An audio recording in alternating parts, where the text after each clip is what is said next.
Hey everybody, I'm Stu Carter from Atamaii TV and Ben10Toys.net. And I've got a Ben 10 toy here to talk about today. So stand by for a Ben 10 toy review. Oh, I know what you're saying. Stu, there's no new Ben 10 toys to talk about. Well, that's right. But at the end of this, I'm going to tell you about a personal challenge getting ready for when the new toys do come out. Until then, we're going to talk about old toys.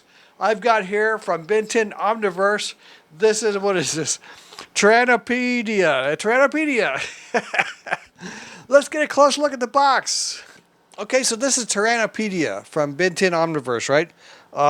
His first appearance was in November 17 of 2012. A long time ago. The episode was called Predators and Prey Part 2. He was created from the Nemetrix, which is sort of the Omnitrix ripoff that Khyber used, right?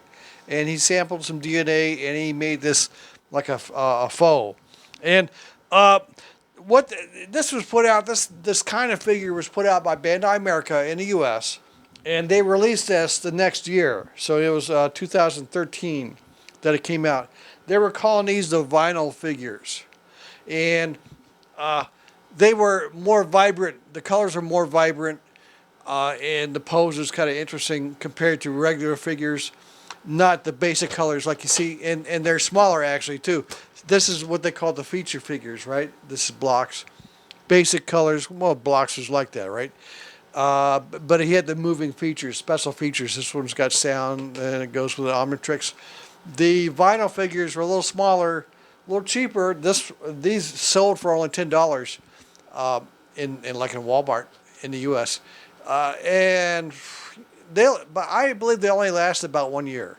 I know in this series they made Kicken Hawk. I did shows for that. Kicken Hawk, Shocksquatch, Humungousaur, and also Gravattack, Crashopper, and Khyber. I know I did Khyber. Yeah. I'll show you some clips from those. You can look them up in my my archives. But so you see, and there was sort of there some things I didn't like. First, it was sort of a cheap package. See, it wasn't well protected like these fancy figures. The feature figures have got the plastic to protect them. Nothing to protect this guy. Also, they put him up on this little platform deal. See, this is all just empty. There's nothing in here. And I think it kind of made you think that it's a little bit larger than it really is. That's my feeling. They did put some nice artwork on the sides of these packages. They were all like that. And they showed you scenes from the cartoon, from the show. And of course, Omnitrix and all that stuff. It says here, this price here, nearly $20. I bought this in the Philippines because toys... authentic toys are very expensive over here.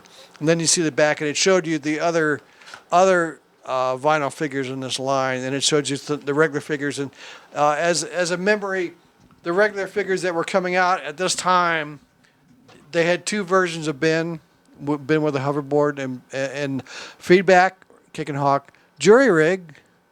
I think he only came out once. Khyber. These are the regular figures, and Crashopper. Yeah. Way back when. Bandai doesn't do Ben 10 anymore, you know. Playmates Toys is doing them next year. Okay, well, you want to get them out of the package and have a look? Okay. Yeah, here he is. They put a lot of details into these, right? You can see how they put in these highlights and shadows and things. Not articulated at all. You can, you can move his little claws. These will move. See, yeah. This one got stuck, I think. Yeah, if it looks wet, it's because I washed him off. He was so dusty.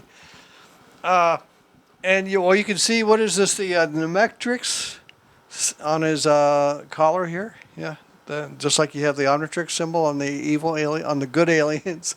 He's the evil one. He's got the Nemetrix symbol. And right in the story, this horn, he can shoot webs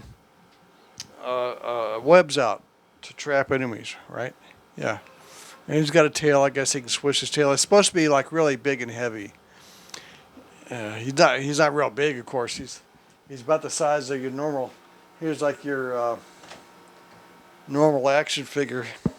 Yeah, he's a little bit bigger than Captain America. Like He stands about, so he stands about almost 6 inches tall. Not quite 6 inches. Yeah. Yeah. And giving you a real close-up look here. This is remarkable that Bandai put out these kind of figures actually at this time. You may not remember or know, but just before couple years before these were released, the toy industry had problems with paint on their toys. A lot of toys were recalled. They had too much lead in them. The lead would make the toy look bright and have vibrant colors, but it was dangerous for children who might, suck on the toys, eat the toys like little kids. Now, big kids would never do that, but it was a problem for little kids. So they recalled the toys. So coming out with these kind of colorful figures at this time must have been kind of hard, to work out. But they did it, and it's unfortunate it didn't really last. It was just 1 year that they tried this. Instead, they just went, most of your vintage figures, sort of basic colors, basic shapes, not trying the kind of details that you see here. Also, Bandai Japan just did a lot of this kind of stuff with their Dragon Ball Z line. Did you know that also? And Urban Toy with their Dragon Ball figures. Someday maybe I'll compare those if I can get them out of my storage.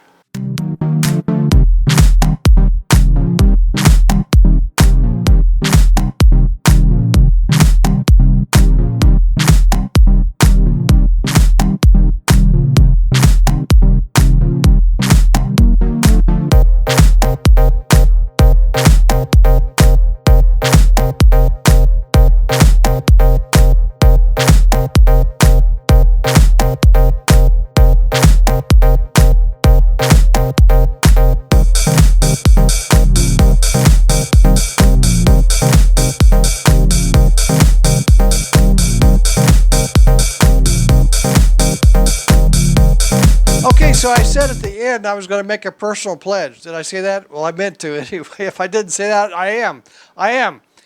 The new toys, I predict that the new Ben 10 toys are coming out 10/10/2017. That's 10 October of next year. That's my prediction. That's 338 days from now, or about 11 months plus. And I pledge, until that happens, until there's new Ben 10 toys, I'm going to talk about an old Ben 10 toys every week. Every week I will have a new old Ben 10 toy to talk about. Can I do it? Will I crack under the pressure? Can I find 52 different old Ben 10 toys to talk about? We'll see. And to find out, tune in, hit that subscribe button, or join us on ben10toys.net. where we talk about nothing but Ben 10 toys all day, all night, 12 days a week. And until next time, have a great day.